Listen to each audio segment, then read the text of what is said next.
안녕하세요. 드론 15주차 마지막 주차 강의입니다. 이번 주에 15주차 강의를 올려놓고요. 여러분 다음 주 한 5일간 기말고사 볼 수 있도록 좀 빨리 이렇게 등기해서 올립니다. 1주부터 15주차까지니까요. 열심히 해서 좋은 결과 내기 바랍니다. 15주차는 이제 사례 위주로 해서 마무리입니다. 그래서 한번 볼게요.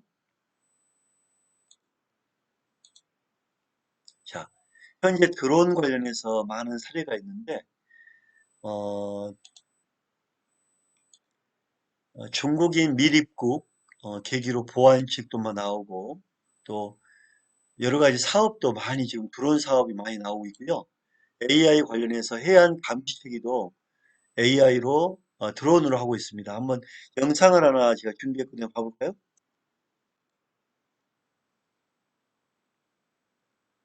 그 마지막 수업이라 좀 재밌는 부분도 많이 있을 거예요. 한번 여러분 관심 있게 한번 봐보시고요.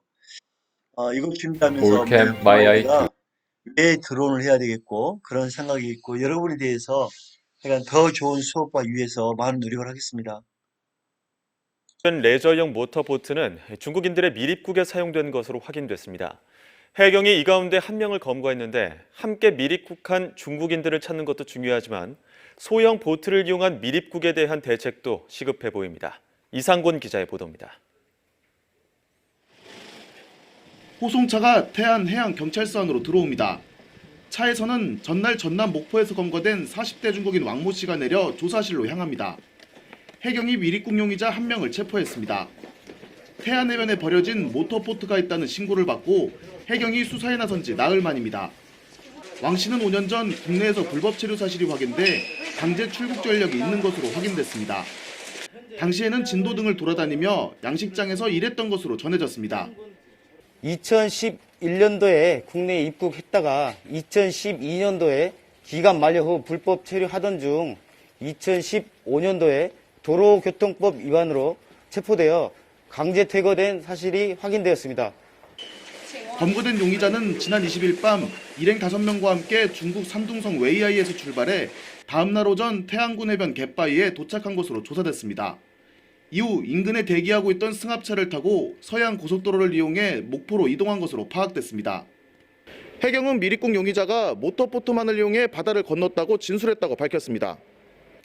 보트 한 대가 군과 해경의 경계망을 손쉽게 뚫어버렸고 조직적 밀입국 정황도 드러났지만 이를 막을 방법이 없다는 게 문제입니다.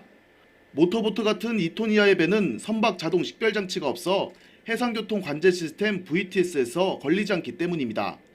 해경은 나머지 밀입국자 5명과 국내 협조자 등을 쫓고 있으며 왕 씨에 대한 조사를 통해 밀입국 경로와 목적 등을 파악하고 있다고 밝혔습니다. YTN 이상곤입니다. 지금 이제 이런 문제 때문에 지금 이제 드론을 도입한다고 합니다. 그래서 이 문제를 해결하기 위해서 드론을 도입해서 적극적으로 이제 감시하겠다 이렇게 나왔는데 특히 이제 그 선박 추적이 불가능한 이런 경우에 무인기 드론을 추진하고 인공지능 기술로 선박을 탐지하는 해안 레이더도 개발하겠다 이렇게 나왔는데요. 앞으로 이런 이제 이런 무인 드론 그러면 경찰은 이 드론을 적극적으로 해양 경찰이나 또 육지 경찰, 육경도 이 드론을 지금 뽑고 있습니다. 그래서 여러분 앞으로 드론에 대한 그 활용 범위가 넓어지는데 특히 이제 그 드론은 해양 경계부대에서 접근 제한 경찰이라든지 무인도 해상의 미식별 선박 확인, 해상의 적 강습 상륙 정보 획득 및 대응 방법으로 사용하겠고 1시간, 2시간이죠. 120분이면 120분. 운영 반경은 40km 정도 계속 드론이 이제 다니면서 해양을 감시하는 그런 역할을 하게 됩니다. 그래서 드론의 어떤 역할이 커졌다. 또한 드론은 장시간의 작전 수행이 가능하고 회전이 형태로 미식별 선박 등 감시 표적에 근접 가능해야 한다고 설명하고 있습니다. 이 밖에 군은 감시 정찰용 어, 수석 수직이란 거는 우리가 이제 어, 우리가 이제 드론에 보면 직접 상하로 뜨는 그 드론이 있고요. 고정익 무인기라는 건 뭐냐면 수직 앞으로만 쭉 나가서 뜨는 거 있죠. 비행기처럼 이렇게 이제 수직 고정익 이걸 고정이라 하는데 고정익 무인기도 도입합니다. 여러 가지 이착륙 상하 이착륙 드론 고정익 무인기도 해서 적극적으로 해양 정찰을 하겠다 이렇게 생각하고 있고 이 부분에 대해서 긍정적이거든요, 저도. 그래서 앞으로 드론의 어떤 범위가 군, 경, 각 산업 현장에 많이 도입이 되고 있는 그런 상황이 있습니다. 또 하나, 오늘 AI 기술을 활용해서 해안 감시 레이더의 체계를 개발해 구축할 계획인데, 이 AI의 어떤 그 올해 같은 경우에는 더욱더 관심을 많이 갖고 있고, 선박의 수년치 이동 경로도 AI로 기술로 분석을 하고, 경계작전 취약 시간대와 감시 사각지대를 찾아낸다는 것인데 이런 부분에 대해서 이 부분에 대해서 적극적으로 협력을 많이 한다 이렇게 보시면 됩니다. 그래서 AI 기술을 드론에 접목해서 운용하는 그런 기술이 이제 앞으로 나온다 이거죠. 그래서 레저 선박이나 낚싯대 등 민간 선박이 군의 작전 책임 해상에서 어떤 항로를 통해서 입출항하는지 패턴도 분석해서 패턴과 다른 거는 직접 수사하는 방법으로 있다는 뜻입니다. 그래서 반복 패턴을 벗어나는 항로를 벗어나는 이런 거에 대해서 찾아서 추적을 하고 불순 선박을 가려내는 방식이거든요. 그래서 또 하나 AI 기술을 활용한 감시 체계를 개발할 계획인데 무인 감시 레이더를 설치하고 정기적 순찰 지역에 포함하면서 감시 경계망이 더욱 촘촘해질 거다 이렇게 이제 보고 있는 겁니다.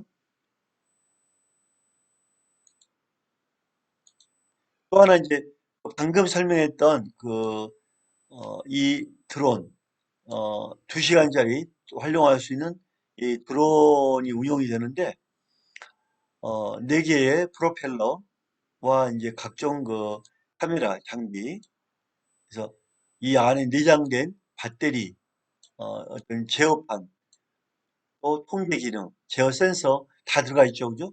이렇게 해서 운용을 하게 됩니다. 또 하나 이제 앞으로 그 드론에 대해서 한번 영상 하나 더 볼게요. 그 준비한 영상.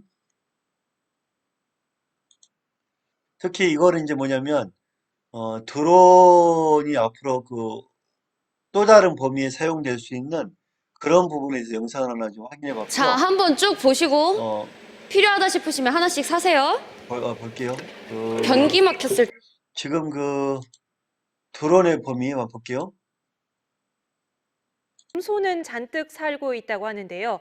급기야 섬 생태계가 망가지자 국립공원에서 드론을 띄워 염소 포획 작전에 나섰습니다. 어쩌다 염소들이 섬을 점령하게 된 걸까요? 이승윤 기자가 보도합니다. 다도의 해상국립공원 내 무인도인 족도. 열화상 카메라를 장착한 무인기 드론이 염소의 위치를 파악하는 중책을 맡았습니다. 국립공원 직원들이 소리를 지르며 염소를 바닷가로 몰기 시작합니다. 아까랑 똑같아. 아까랑 똑같아. 그물로 포위망을 좁혀가자 궁지에 몰린 염소들은 이제 더는 갈 데가 없습니다.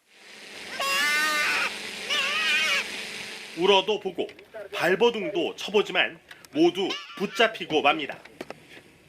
지난 7, 80년대 소득 증대를 위해 도입된 염소는 주민들이 무인도에 풀어놓은 이후 섬 생태계를 심각하게 훼손해 왔습니다. 소피를 겨울철에 먹을 게 없어서 이렇게 다 갉아먹었습니다. 여기뿐이 먹는 거 아니고 이쪽도 먹고 결국에는 나무 뿌리까지 다 갉아먹어서 이 나무가 결국은 고사하게 되는 것이죠. 분뇨로 전염병 위험을 높이는 데다 토양까지 오염시키자 세계자연보전연맹은 염소를 100대 악성 외래종으로 지정했습니다. 국립공원 관리공단은 생태계 보전을 위해 올해 말까지 무인도 7곳에서 80마리를 포획한다는 계획입니다. 앞서 지난 2007년부터 지난해까지 해상 국립공원에선 염소 2,840마리가 잡혔습니다. 포획된 염소는 소유주들에게 다시 방사하지 않겠다는 각서를 받은 뒤 인계되며 주인이 없는 염소는 국립공원 내 마을 공동체에 인계됩니다. YTN 이승윤입니다. 자, 드론을 통해서 이게 좀 재밌는 부분이 있죠. 연로 화상 카메라를 이용해서 그 염소를 체포하고 이 드론의 범위가 되게 높잖아요. 왜냐면 아무리 그 넓은 지역도 드론을 띄워서 열감시로 해서 하기 때문에 되게 빠르잖아요. 그죠? 사람 옛날 같으면은 비행기, 헬기를 띄울 수 있는 것도 한계가 있는 거고 드론을 띄워서 바로 하기 때문에 이 드론이 기후변화, 환경오염, 또 인류와 동식물의 서식지가 훼손되는 상황에 이 산업용 드론은 사람이 접근이 어려운 현장에 배치되고 멸종 동물을 보호하고 환경오염 및 위험물을 제거하고 화재 및 재해 파악 등에 이용되고 있거든요. 그러니까 이 드론이 엄청나게 광범위에 활용되고 있는 거예요. 호주 퀸즐랜드 공과대학 교수 브렌트 해밀턴 박사 연구팀은 멸종 위기에 처한 코알라의 개체수 파악을 위해 드론과 AI 기술을 결합한 방법을 개발했고 이를 통해 정확한 데이터를 도출하고 있습니다. 그래서 앞으로 이 드론과 AI, 앞으로 이 드론과 AI의 기술 만남, 되게 많은 연구와 프로젝트 등 이거를 할 수가 있거든요. 그래서 앞으로 여러분들이 좀 이런 부분에 관심 있게 좀 공부도 하면 좋을 것 같아요. 그리고 지금 촬영 기술이 옛날처럼 추적할 때 사람이 가서 지켜보고 따라가는 게 아닙니다. 지금은 드론으로 번호를 입력해서 드론이 따라가면서 찍을 수 있는 그런 소형 드론 같은 경우에도 되게 유익하거든요. 앞으로 이런 부분에 대해서 우리가 적극적으로 가야 된다고 생각합니다. 다음 한번 볼게요. 자, 미국 해양대국에서는 고래 몸에 엉킨 버려진 그물이나 밧줄을 제거하는 작업에 드론을 활용하고 있습니다. 해당 작업은 혹동고래 발효에까지 접근해야 하는 위험한 작업으로 지난해 이를 수행하다가 목숨을 잃은 자원봉사도 있었습니다.